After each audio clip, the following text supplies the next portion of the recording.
राम, शंखनाद में आपका स्वागत है। अरविंद केजरीवाल ने जेल से बाहर आते ही जो फास्ट फॉरवर्ड प्लान बनाया था कि रुकी हुई अरविंद केजरीवाल के इंतजार में बैठी हुई आम आदमी पार्टी को पहिए लगा देंगे और चुनावी मैदान में दौड़ा देंगे। अरविंद केजरीवाल का ये फास्ट फॉरवर्ड प्लान चौपट हो गया है। उन्होंने तो सोचा था मैं जेल से बाहर आऊंगा, तुरंत इस्तीफा दूंगा, तुरंत शपथ ग्रहण होगा, तुरंत हरियाणा के चुनाव में प्रचार करूंगा और फिर तुरंत दिल्ली में लौट के माहौल बना लूंगा। लेकिन अरविंद केजरीवाल का ये जल्दबाजी वाला प्लान, इस पर अब ग्रहण लग गया है और इस प्लान में उनके कई रुकावटें आ गई हैं। और सिर्फ रुकावटें ही नहीं हैं, बल्कि आम आदमी पार्टी के नेता ही अब इस पर सवाल उठाने लगे हैं। उनके इस्तीफे पर तो पहले ही पार्टी में सहमति नहीं थी। जब पार्टी की पहली बैठक हुई थी, उन्होंने 1-to-1 समझाया था, तब भी इस पर सहमति नहीं थी। लेकिन अब जब ये पूरा प्लान इनका अटक गया है तो इस पर तो और सवाल उठने लगे हैं, क्योंकि अरविंद केजरीवाल ने सोचा तो यही था कि मैं आऊंगा, इस्तीफा दूंगा। उन्होंने 2 दिन के अंदर इस्तीफा दिया। कितनी जल्दबाजी, क्योंकि वो जेल के अंदर तो इस्तीफा दे नहीं रहे थे। इतने 6 महीने इंतजार कर लिया, लेकिन जल्दबाजी दिखाते हुए 2 दिन के अंदर इस्तीफा दे दिया। अब उन्होंने 16 तारीख को इस्तीफा दिया था। उन्होंने सोचा था कि मैं 16 को इस्तीफा दूंगा, कागज पकड़ाऊंगा, अगले दिन एलजी जो है वो आतिशी को तुरंत वहां मुख्यमंत्री बना देंगे, शपथ ग्रहण करवा देंगे और यहाँ से मैं मुक्त हो जाऊंगा। 16 को इस्तीफा दिया, 17-18 को जो है आतिशी मुख्यमंत्री बन गई, मैं मुक्त हो गया। अब मैं हरियाणा निकल चलूंगा, वहां पर प्रचार करूंगा, फिर दिल्ली लौट आऊंगा, ये उन्होंने सोचा था। लेकिन अब तो उनका तो अभी इस्तीफा ही मंजूर नहीं हुआ है। उपराज्यपाल ने इस्तीफा लिया है, राष्ट्रपति को भेजा है, गृह मंत्रालय को भेजा है, शपथ ग्रहण की एक तारीख प्रपोज की है, लेकिन उस पर कोई फैसला नहीं हुआ है। अब अरविंद केजरीवाल यहाँ से मुक्त ही नहीं हो पा रहे हैं। 16 का इस्तीफा दिया हुआ है उन्होंने, जो तारीख आ भी रही है वो 21 आ रही है, वो भी सूत्रों के हवाले से आ रही है, उस पर कोई फैसला नहीं हुआ है शनिवार को। अगर 21 को भी होता है, जो कि मुश्किल लग रहा है, और अगर उसके बाद होता है तो अरविंद केजरीवाल के लिए कितना समय बचेगा हरियाणा के लिए। हरियाणा में 5 अक्टूबर को तो वोटिंग होनी है, फिर उसके बाद उससे 2-3 दिन पहले तो आचार संहिता लग जाती है, आप प्रचार नहीं कर सकते। तो आप 10-8 दिनों के लिए क्या प्रचार करेंगे हरियाणा में। और आप तो मुख्यमंत्री, यहाँ तो आप अब सामने से तो नहीं, आधिकारिक तौर पर तो नहीं, लेकिन आप परोक्ष रूप से तो आप ही मुख्यमंत्री हैं, तो आपको वहां कितना वक्त मिलेगा। और यहाँ पर आतिशी इन 8-10 दिनों में, जब तो वो काम समझ ही रही होंगी मुख्यमंत्री का, आप यहाँ से गायब रहेंगे तो आतिशी के लिए भी मुश्किल होगी, क्योंकि आतिशी मरलीना खुद तो कोई फैसला नहीं ले सकती। वो तो खड़ाऊ रखकर बैठी हैं, जैसे कि वो कह रही हैं कि मैं तो यहाँ पर मुख्यमंत्री सिर्फ नाम की हूँ, असली मुख्यमंत्री तो अरविंद केजरीवाल ही है। अब अरविंद केजरीवाल अगर दिल्ली में नहीं होंगे तो आतिशी मरलीना यहाँ फैसले कैसे लेंगी, वो कैसे फाइलें साइन करेंगी अरविंद केजरीवाल की सहमति के बिना। अब ये मुश्किल तो दिल्ली में आम आदमी पार्टी के सामने आ गई है कि अब अरविंद केजरीवाल हरियाणा जाए कि दिल्ली में बैठे कि क्या करें। और अब यही बात आम आदमी पार्टी के नेता विधायक केजरीवाल से कह रहे हैं। पहले ही इस्तीफे को लेकर जो असहमति थी, उसकी परेशानियां तो थी ही, जो विधायकों ने पहले भी ये बात उठाई थी कि अगर आतिशी मरलीना मुख्यमंत्री बनती हैं तो जो पोस्टर लगे हैं, जो प्रचार हो रहा है, वो कैसे होगा। अब जो योजनाएं जाएंगी वो कैसे जाएंगी, क्योंकि अभी तक तो हर योजना के साथ, चाहे विभाग कोई भी हो, केजरीवाल की तस्वीर ही जाती थी, और उस विभाग के मंत्री की तस्वीर तो जाती नहीं थी, केजरीवाल की तस्वीर जाती थी। अब ये महिला सम्मान निधि योजना की बात करेंगे या कोई और योजनाएं लाएंगे तो उस पर किसकी तस्वीर जाएगी। अब क्या आतिशी मरलीना का बड़ा सा फोटो जाएगा, क्योंकि अरविंद केजरीवाल का तो जा नहीं सकता, क्योंकि वो तो किसी सरकारी पद पर है नहीं, वो तो कोई मंत्रालय भी नहीं लेने वाले हैं, पहले भी नहीं लिया था, अब भी नहीं लेंगे। तो ये समस्या तो वो पहले ही बता चुके हैं। अब हरियाणा में जो उनको समस्या ये आ रही है, जिस बात की अरविंद केजरीवाल के सामने विरोध किया गया है, उनके कई विधायकों ने इस बात का विरोध किया है कि आपने जो जल्दबाजी में इस्तीफा दिया, अब उससे हरियाणा चुनाव के जो नतीजे आएंगे उसका असर दिल्ली के चुनाव पर भी पड़ेगा। अरविंद केजरीवाल ने इस्तीफे में एक बात कही थी कि अब मैं इस्तीफा दे रहा हूं, अब तो जनता ही मुझे मुख्यमंत्री के पद पर बैठाएगी, जब जनता कहेगी तब मैं मुख्यमंत्री बनूंगा। अब कौन सी जनता कहेगी, क्या दिल्ली की जनता कहेगी कि हरियाणा की जनता कहेगी। जनता तो जनता है। आप जेल से लौटे हैं, आपने इस्तीफा दिया और जनता की अदालत में जाने की आपने बात कही। तो अब जनता की पहली अदालत तो हरियाणा में लग रही है, दिल्ली में तो बाद में लगेगी। तो हरियाणा में जो नतीजा आएगा वो भी तो ये बात तय करेंगे कि जनता अरविंद केजरीवाल को बेईमान मानती है या नहीं मानती है। आखिर हरियाणा में किसके चेहरे पर चुनाव लड़ा जा रहा है? अरविंद केजरीवाल के चेहरे पर।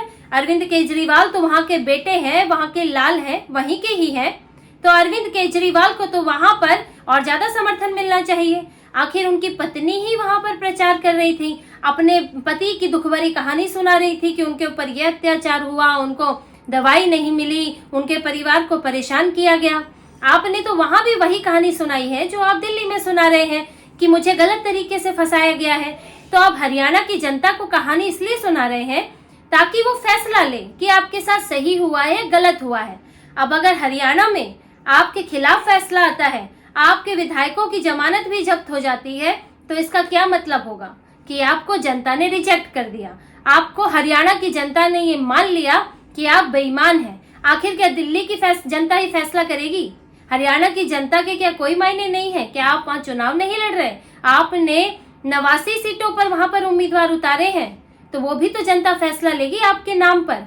तो इसीलिए आम आदमी पार्टी के विधायकों का, नेताओं का यही कहना है कि हरियाणा में अगर परफॉर्मेंस बहुत ही खराब रहता है तो उसका असर दिल्ली में भी पड़ेगा और आपके लिए सिंपैथी खत्म हो जाएगी। विपक्षी पार्टियां इस बात को जोर शोर से उछालेंगी कि आपने कहा था कि जनता फैसला लेगी और जनता ने फैसला ले लिया।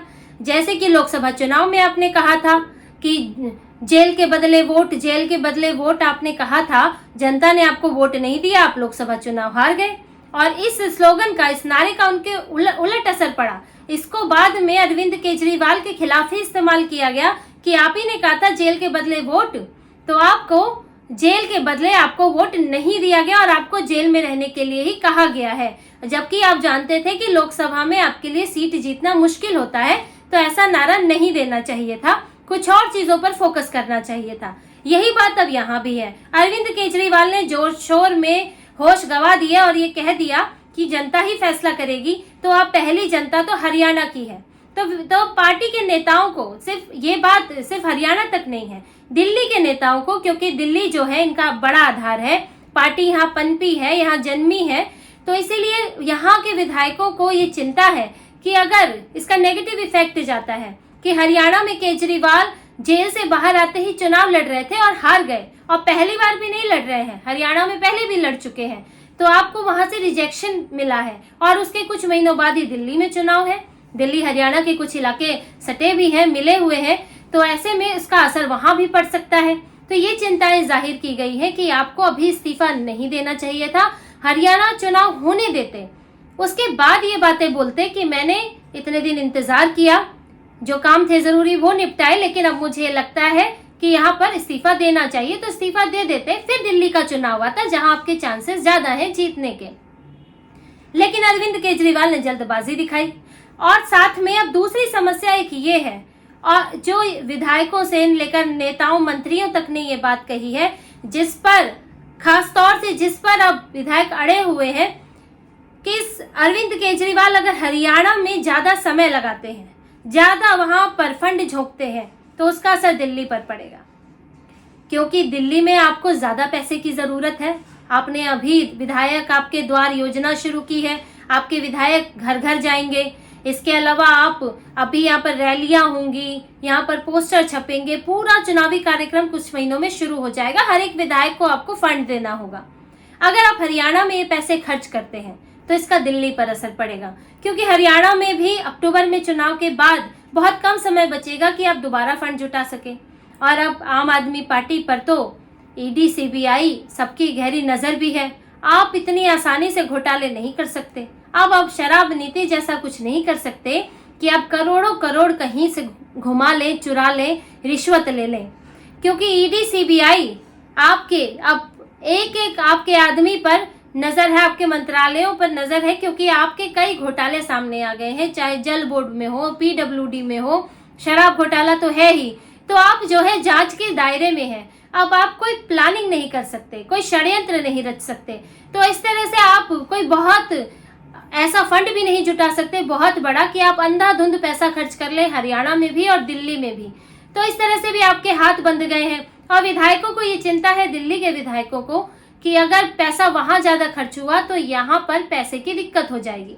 तो अरविंद केजरीवाल जो अब हरियाणा को लेकर, दिल्ली को लेकर विधायकों से बात कर रहे हैं, मंत्रियों से बात कर रहे हैं, तो उनके सामने यही फीडबैक आ रहा है। कुछ विधायकों का सख्त रुख है, कोई जो है सामान्य तौर पर अपनी बात कह रहे हैं, लेकिन चिंताएं सबकी हैं। जिसको हार का ज्यादा डर है वो ज्यादा चिंता व्यक्त कर रहा है और ये सब परेशानियां बता रहा है।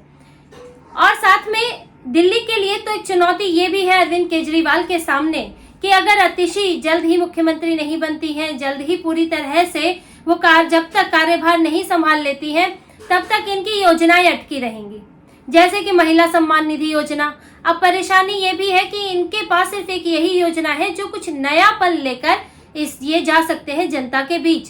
सिंपैथी वोट पाने की तो कोशिश करेंगे ही, इस्तीफा दिया है, लेकिन हरियाणा में अगर इनकी बुरी गत हुई तो वो सिंपैथी भी खत्म हो जाएगी। और अभी तो 4-5 महीने बाकी है चुनाव में, और इस बीच जो अभी कंफ्यूजन पैदा होगा कि अतिशी को आगे रखें कि केजरीवाल को आगे रखें, अभी तो वो तमाशा भी देखने को मिलेगा। लेकिन जो इनकी मेन ये जो योजना है महिला सम्मान निधि योजना, अभी इस पर भी सवाल लटके हुए हैं, सवाल टिका हुआ है कि ये लागू हो पाएगी कि नहीं, क्योंकि अतिशी अभी अपना काम संभालेंगी, समझेंगी, उसके बाद इस योजना पर फोकस करेंगी। साथ में इसको लेकर अभी कई सवाल है कि योजना किसके लिए है, किन किन को दी जाएगी, कि दिल्ली के ही डोमिसाइल को या फिर बाहर के जो लोग यहाँ पर रहकर काम कर रहे हैं और यहाँ पर कई सालों से रह रहे हैं, क्या उन्हें भी दी जाएगी, वोटर आईडी वालों को ही दी जाएगी, किसको दी जाएगी, अभी कुछ स्पष्ट नहीं है। तो ये योजना लागू होते होते भी समय लगेगा। जो इन्होंने अतिशी को जिस वजह से बनाया है कि तुरंत कुछ काम हमारे ऐसे हो जाए ताकि हम जनता के सामने मुंह दिखा सके, तो उसमें भी समस्या है, क्योंकि अरविंद केजरीवाल अभी हरियाणा में जाएंगे, वहां पर वक्त बिताएंगे, फिर वो आएंगे, फिर अतिशी जो है उनकी मर्जी से पूछ कर एक काम करेंगी, तो तब जाके कुछ चीजें आगे बढ़ पाएंगी। तो ये जो अरविंद केजरीवाल का प्लान जो ऊपर से देखने में तो बड़ा ही खूबसूरत लग रहा है, मीडिया इसको बड़ा प्रचारित कर रहा है कि मास्टर स्ट्रोक खेल दिया, अब तो सिंपैथी वोट सारा इनके पास आ जाएगा, ये तो अपने सारे काम निपटा लेंगे अतिशी के जरिए, तो ऐसा नहीं है। ये सिंपैथी वोट अभी शुरुआती दौर की बात है। पहले हरियाणा में ये चुनाव लड़े, वहां से कुछ अच्छा हासिल करके दिखाए, वो सबसे बड़ी चुनौती है। फिर दिल्ली का चुनाव आने में समय है और अतिशी को ये कार्यभार संभालने में भी वक्त लग सकता है, और इतनी जल्दी योजनाएं जो सालों साल से अटकी है इतनी जल्दी लागू नहीं होती हैं, और बाकी चीजों से तो इन्हें कुछ खास मतलब है नहीं। और जो अभी परेशानियां शुरू होंगी अतिशी और केजरीवाल के बीच में, ये तो आने वाले वक्त में धीरे धीरे सामने आएगा, और यहाँ तक कि विधायकों दूसरे नेताओं के बीच भी एक कंफ्यूजन पैदा होगा कि अतिशी के पास जाए कि केजरीवाल के पास जाए कि कहाँ जाए। तो ये सब चीजें निकल कर सामने आएंगी। अभी तो शुरुआत हुई है, जैसे जैसे अभी ये समय बीतेगा वैसे वैसे स्थितियां साफ होंगी कि यहाँ अंदर से परत दर परत क्या क्या छुपा है, क्या क्या निकल कर आएगा, ये आगे पता चलेगा। तो इसी तरह की और खबरें और विश्लेषण आपके लिए लाते रहेंगे। हमसे जुड़े रहिए, सब्सक्राइब कीजिए, कमेंट कीजिए। बहुत बहुत धन्यवाद। जय श्री राम।